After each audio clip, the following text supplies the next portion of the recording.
Shalom Bapak Saudara, Shalom, Shalom damai sejahtera Tuhan melimpah bagi setiap kita, baik setiap kita hamba Tuhan, anak-anak Tuhan Yesus yang hadir di tempat ini maupun menyaksikan ibadah secara online Bapak Saudara.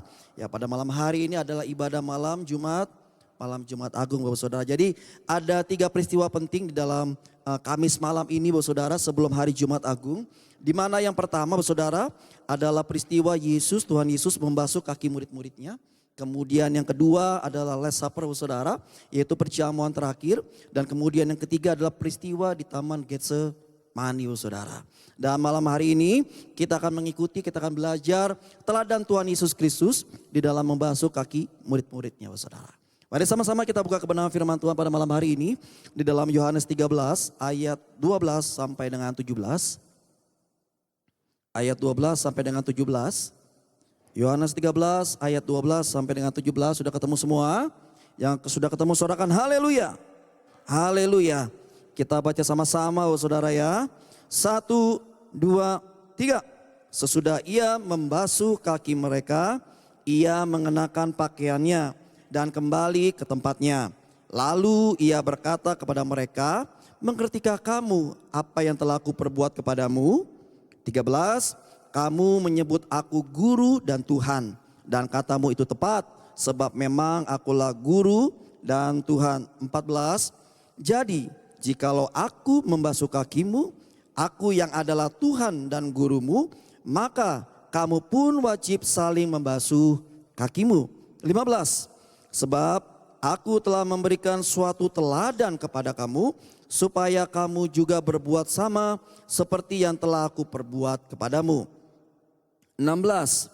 Aku berkata kepadamu, sesungguhnya seorang hamba tidaklah lebih tinggi daripada tuannya, ataupun seorang utusan daripada dia yang mengutusnya. 17.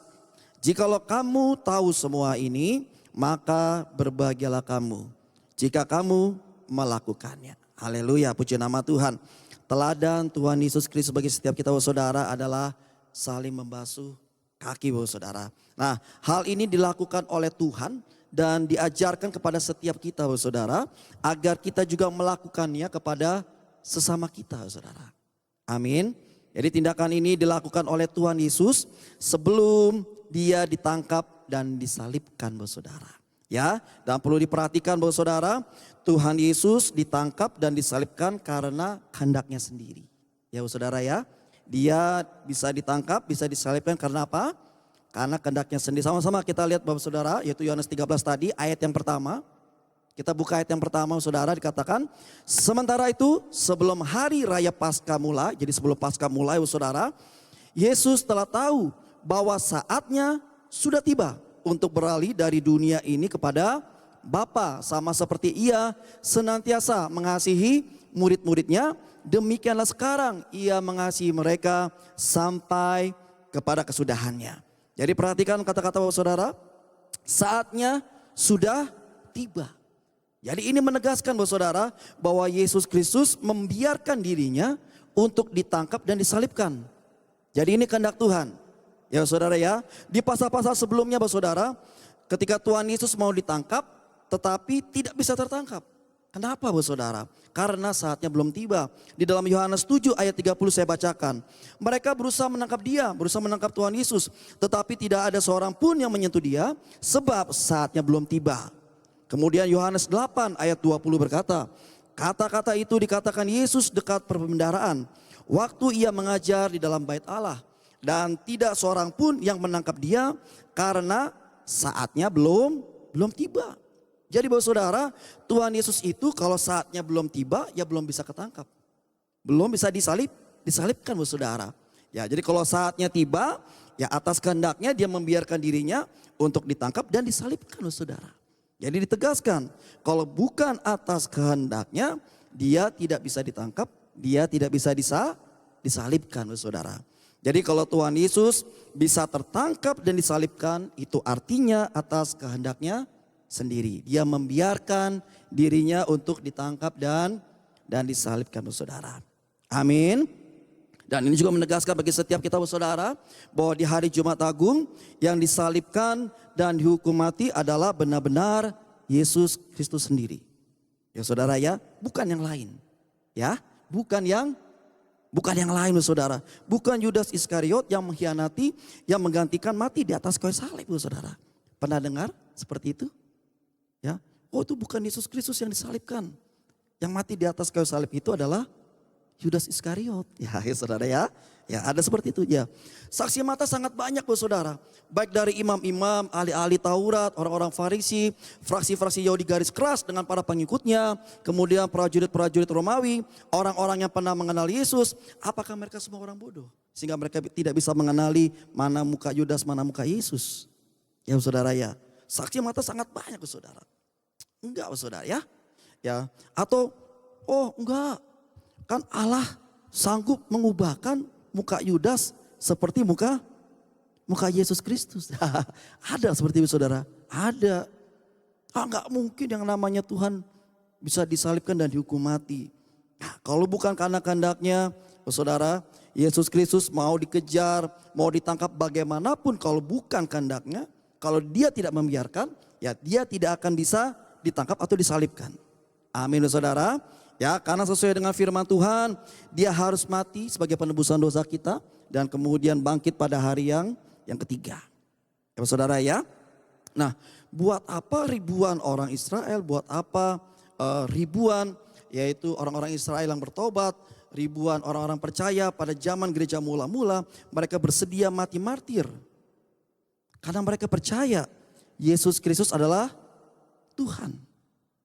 Baik dari yang tua maupun sampai anak kecil, mereka dihukum mati, mereka berani mati karena Tuhan Yesus, karena mereka percaya saudara. Ya, hukuman matinya ada yang dibunuh secara langsung, dilempari batu, dibakar, digoreng, mati secara perlahan-lahan saudara. Ditarik oleh kuda, kemudian ada yang dilempar ke arena gladiator, kemudian dilepaskan singa-singa yang kelaparan. Ya, mereka tidak akan mau mati sembarangan begitu saja, dengan tetap mempertahankan iman, walau dikejar dan dibunuh saudara. Ya, orang-orang seperti itu tidak akan sembarangan saudara. Benar apa benar? Iya saudara, buat apa mati martir sembarangan? Ya mati konyol namanya saudara. Ya kan? Tetapi mereka tidak akan mau sembarangan mati begitu saja. Bahkan mereka tetap mempertahankan iman mereka, baik yang tua maupun anak kecil, walau dikejar dan dibunuh.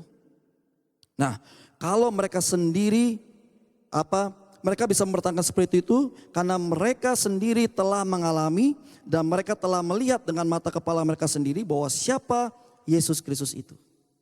Bahkan para murid saudara, yang mereka tidak akan mau mati martir keliling dunia mengabarkan Injil tanpa mereka mengenal, tanpa mereka melihat dengan mata kepala mereka sendiri siapa Yesus Kristus itu sendiri saudara. Ya, mereka rela mati martir tanpa mendapatkan harta kekayaan yang berlimpah, ya, dan mengabarkan Injil di mana-mana dengan kesederhanaan dan taruhan nyawa. Ya, tetapi mereka rela mati martir karena mereka semua sudah mengalami perjumpaan pribadi dengan Tuhan Yesus. Mereka sudah melihat dengan mata kepala mereka sendiri siapa Yesus Kristus itu yang sebagai Tuhan, saudara. Ya. Bukan hanya mereka melihat Yesus Kristus itu bahwa dari kehidupannya bersih, ya kan? Tidak ada catatan kriminal sedikit pun, ya. Tetapi mereka melihat bahwa ini sosok yang berani mengampuni dosa. Karena untuk mengampuni dosa pada saat itu hal itu hanya boleh dilakukan oleh Tuhan. Sedangkan di mata mereka melihat ini adalah manusia.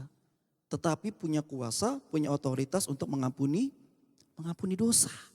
Kemudian penuh hikmat, penuh kuasa melakukan mujizat-mujizat yang tidak bisa diperbuat oleh orang-orang pintar manapun. Menyembuhkan sakit penyakit yang pada saat itu juga sembuh. Ya saudara ya, menyembuhkan sakit penyakit yang pada saat itu juga sembuh saudara. Ya, dan menyembuhkan orang yang cacat bawaannya dari lahir, buta. Ya, cacat dari lahir. Nah, kalau bukan karena dia Tuhan sebagai pencipta, hal itu tidak akan bisa dilakukan saudara. Iya, karena apa? Karena orang itu sudah, cacat bawaan dari lahir, yaitu matanya buta. Tetapi berjumpa dengan Tuhan Yesus Kristus, matanya bisa ada lagi gitu saudara. Bisa melihat saudara. padahal dari lahir loh saudara. Ya. Kemudian apa? Mengusir roh jahat. Kemudian apalagi kuasa Tuhan. Peristiwa 5 roti 2 ekor ikan bos saudara. Bisa memberi makan kira-kira 20 ribuan orang bos saudara. Kan 5 ribu orang laki-laki. Belum wanita, belum anak kecil dan segala sesuatunya bos saudara. Yang pasti yang di tengah-tengah gak dihitung bos saudara ya. Ya. Jadi kira-kira 20 ribu orang bos saudara. Mereka semua bisa makan dan kemudian tersisa 12 bakul pada saat itu juga. Oh luar biasa saudara ya. Kemudian apa saudara? Membangkitkan orang mati.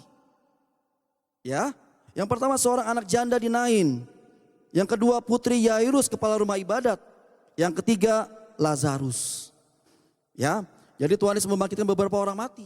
Ada yang baru mau dikuburkan, ada yang beberapa hari mati, ada yang sudah beberapa hari di kuburan. Tapi Tuhan Yesus bisa membangkitkan saudara. Luar biasa. Ya, mereka menyadari saudara bahwa Yesus Kristus adalah Tuhan dan kematian tidak berkuasa atas Tuhan Yesus. Kita berikan tepuk tangan yang meriah buat Tuhan Yesus kita saudara. Amin. Nah, apa teladan Tuhan Yesus yang mau Tuhan Yesus sampaikan bagi setiap kita pada malam hari saudara untuk kita lakukan kepada sesama kita? Yang pertama saudara, ketika dalam peristiwa pembasuhan kaki ini yang dilakukan oleh Tuhan Yesus, yang pertama dia menunduk dan berjongkok saudara. Di hadapan siapa? Di hadapan siapa? Di hadapan manusia yaitu para muridnya. Di hadapan manusia ciptaannya, di hadapan para muridnya. Tuhan Yesus merendahkan dirinya sebagai hamba. Dan di firman Tuhan itu dikatakan bahwa saudara, dia mengikat pinggangnya dengan kain. Yaitu tanda seorang hamba. Jadi hamba di tradisi Yahudi dia akan mengambil kain, kemudian diikatkan di pinggangnya dan kemudian untuk membersihkan kaki saudara. Itu tugas seorang hamba seperti itu. Dan Tuhan Yesus mengikatkan kainnya itu, dia bukan diikatkan orang lain saudara, tetapi dia mengikatkannya sendiri saudara. Jadi dia menyatakan bahwa saya siap jadi hamba. Ya, dia Tuhan, tetapi dia tidak menganggap kesetaraan Allahnya atau ketuhanannya, ya bahasa sederhananya saudara ya, dia tidak menganggap ketuhanannya untuk sesuatu yang harus dipertahankan.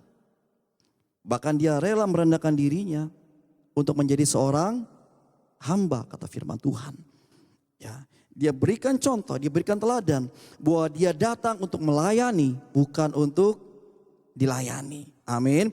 Dan apabila di antara kita ingin menjadi yang terbesar di antara sesama kita kata firman Tuhan, dia harus menjadi pelayan bagi sesamanya saudara. Ya, tetapi banyak orang ya saudara ya yang mengatakan bahwa pelayan Tuhan, pengerja gereja, hamba Tuhan, tetapi mereka sifatnya tidak lagi sifat seorang hamba saudara ya. Mereka memiliki sifat yang ngebosi. Tahu ya saudara bos ya. Jadi mereka sudah sulit lagi dijangkau. Mereka tidak mau merendah dan mereka berkata seperti ini. Aku ini lebih tahu daripada kamu. Gak usah mengajari aku. Itu bosi saudara. Ya, mari saudara kasih dalam Tuhan Yesus Kristus. Kita adalah orang-orang yang diurapi Tuhan. Amin. Kita adalah orang-orang yang diurapi Tuhan. Amin saudara. Kita percaya bahwa kita adalah diurapi Tuhan. Bisa silat tangannya. Ya saudara. Kita adalah orang-orang yang diurapi oleh Tuhan. Kita adalah hambanya saudara. Baiklah mari setiap kita saling melayani. Apapun status sosial kita saudara. Apapun pekerjaan kita. Baik yang masih sekolah. Ya saudara, baik yang bekerja, baik yang berdagang, baik sebagai ibu rumah tangga, baik sebagai seorang suami, seorang istri, seorang anak, seorang tua. Mari bersama-sama kita melayani Tuhan dengan sungguh-sungguh saudara. Ketika di dalam pekerjaan, di dalam studi kuliah, di dalam apapun yang kita kerjakan, kita lakukan seperti kita melayani untuk Tuhan saudara. Maka kita akan melakukan semuanya dengan benar saudara. Ya, dengan benar. Kita tidak akan membuat suatu pemisahan. Kalau gereja harus benar, kalau di luar gereja tidak benar gitu saudara ya. Tetapi dimanapun kita berada, apapun yang kita lakukan, kita harus memiliki sikap hidup yang melayani Tuhan. Apapun yang kita kerjakan, tetap kita kerjakan di dalam kebenaran saudara. Amin. Dan yang berikutnya saudara, mari kita sama-sama melayani, mengasihi sebagai satu tubuh Kristus. Amin saudara. Dari gereja Tuhan manapun, Ya saudara ya, dari gereja Tuhan manapun kita harus saling mengasihi, kita harus saling melayani saudara. Ya amin. Ya kalau di dalam pelayanan, jika kita ingin menjadi yang terbesar, kita minta dihargai, kita minta dihormati, kita minta ditinggikan, maka dipastikan kita sudah menyimpang dari kehendak Tuhan. Ya saudara ya, Tuhan mau agar kita menjadi seorang hamba seperti yang Tuhan inginkan. Amin saudara, menjadi pelayan Tuhan, pekerja Tuhan seperti yang Tuhan inginkan saudara. Amin. Kemudian berikut yang kedua saudara, teladan Tuhan Yesus apa yang ingin Tuhan sampaikan bagi setiap kita. Yang kedua saudara, dia Tuhan membersihkan kaki. Ya saudara ya, dia membersihkan kaki. Kaki adalah bagian yang kotor dalam tubuh. Tetapi lihat saudara, apa yang dilakukan oleh Yesus Kristus, tangan Tuhan yang bersih, yang kudus itu apa? Membersihkan kaki, bagian yang kotor saudara. Ya, teladan Kristus bagi setiap kita saudara. Kita harus bisa menerima dengan tangan yang terbuka orang-orang yang berdosa, orang-orang yang hidupnya kotor karena dosa, yang ternoda oleh keputusan-keputusan yang salah di masa lalu. Dan mari bersama-sama kita membimbingnya untuk memperbaiki hidupnya agar dia semakin dekat dengan Tuhan. Amin saudara. Siapa di sini yang belum pernah membuat keputusan-keputusan yang salah di masa lalu? Boleh angkat tangannya? Yang belum pernah membuat kesalahan? Kita semua pernah membuat kesalahan, betul saudara? Ya, kita semua pernah membuat keputusan yang salah di masa lalu. Betul gak saudara? Ya. Dan kenapa sih kita sangat susah sekali untuk mengampuni orang yang telah menyakiti kita saudara?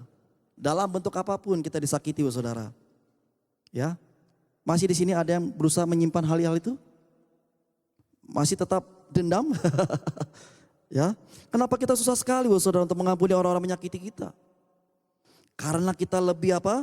Mengutamakan perasaan kita daripada kita mentaati firman Tuhan saudara. Ya, perhatikan saudara, Tuhan Yesus punya kuasa kedaulatan untuk menghukum, untuk membinasakan orang yang menyakiti hatinya Tuhan. Tetapi Tuhan Yesus tidak langsung menghukumnya. Ya, apa yang dilakukan? Dia memberikan peringatan-peringatan. Dan saat benar-benar bertobat, pasti orang itu juga akan diampuni oleh Tuhan. Namun tetap akibat dosa ada konsekuensinya saudara. Ya, tetapi Tuhan tetap menerima orang tersebut. Tuhan tetap mengampuni dosanya. Walaupun orang itu sudah berkali-kali menyakiti hati Tuhan. Tetapi ketika diperingati, kemudian dia minta ampun, dia bertobat, Tuhan pasti mengampuni.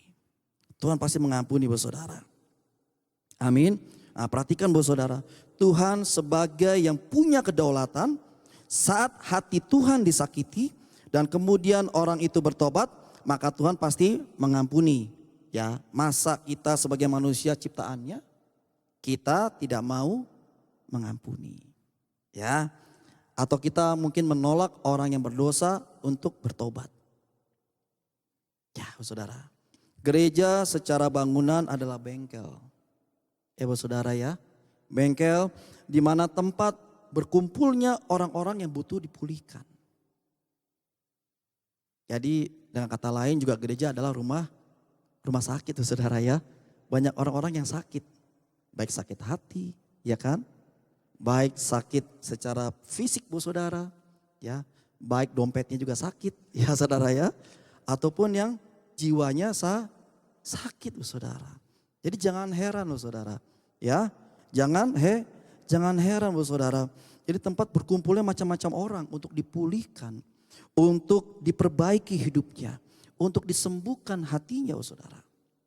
Ya, ada bermacam-macam orang, karakternya, sifatnya, latar belakangnya, trauma-traumanya, motivasi-motivasinya, semua berkumpul di dalam satu gereja. Makanya kata firman Tuhan saudara, justru kita sebagai orang yang lebih rohani, kita harus menerima dan membimbing orang tersebut dalam kelemah lembutan dan kesabaran. Ya, jadi kita tidak boleh menutup diri terhadap orang-orang yang berdosa, orang-orang yang mau bertobat saudara. Justru kita harus menerima mereka. Kata firman Tuhan, kita membimbing mereka kalau kita merasa diri kita lebih rohani. Kita harus membimbing mereka dalam kelemah lembutan dan kesabaran. Bagaimana kalau tidak lemah lembut dan kasar? Ya tidak bisa, tidak sesuai dengan firman Tuhan. Karena firman Tuhan mengajarkan kita, saudara, kita yang lebih rohani membimbing mereka di dalam kelemah lembutan, bukan lemah gemulai ya, lemah lembut dan kesabaran. Ya, seberapapun besarnya dosa yang sudah kita perbuat, seberapapun ternodanya hidup kita karena keputusan-keputusan yang salah yang pernah kita perbuat, seberapa hitamnya dunia masa lalu kita, saudara. Kalau pada saat ini kita mau datang kepada Tuhan, dipastikan Tuhan Yesus pasti membuka tangannya menerima kita dengan kasih-Nya dan mengampuni kita dan membersihkan kita. Amin. Kita boleh berikan tepuk tangan yang meriah buat Tuhan Yesus. Kata Tuhan, aku datang bukan untuk orang benar, tetapi untuk orang berdosa. Amin, Bapak Saudara.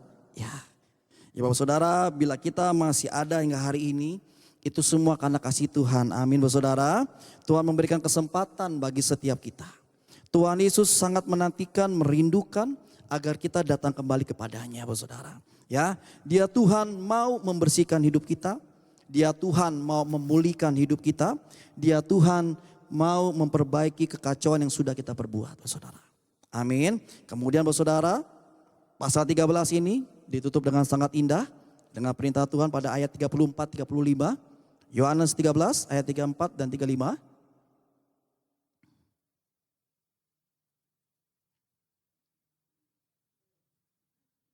Yohanes 13 ayat 34 dengan 35. Ya, dikatakan, aku memberikan perintah baru kepadamu, yaitu supaya kamu saling mengasihi sama seperti aku telah mengasihi kamu. Demikian pula kamu harus saling mengasihi. Dengan demikian semua orang akan tahu bahwa kamu, balik lagi, iya tadi 35, ya, bahwa kamu adalah murid-muridku, yaitu jikalau kamu saling mengasihi. Seundang tim worship, boleh maju ke depan. Mari Bapak Saudara, kita saling mengasihi. Amin. Tidak hanya di bibir saja tetapi juga di dalam tindakan perbuatan kita. Ya, mengasihi berdampak nyata saat kita bisa melayani satu dengan yang lainnya tanpa motivasi-motivasi hawa nafsu kedagingan. Mengasihi berdampak nyata saat kita bisa menerima dan membimbing orang berdosa di dalam kelemah lembutan dan kesabaran. Mengasihi berdampak nyata saat kita bisa mengampuni dan mendoakan orang-orang yang telah menyakiti kita, bahkan mungkin sudah berkali-kali menyakiti kita. Mengasihi berdampak nyata saat kita melakukan kebenaran firman Tuhan di atas perasaan-perasaan kita. Maju terus dalam Tuhan Yesus, Bapak Saudara orang yang dirapi Tuhan.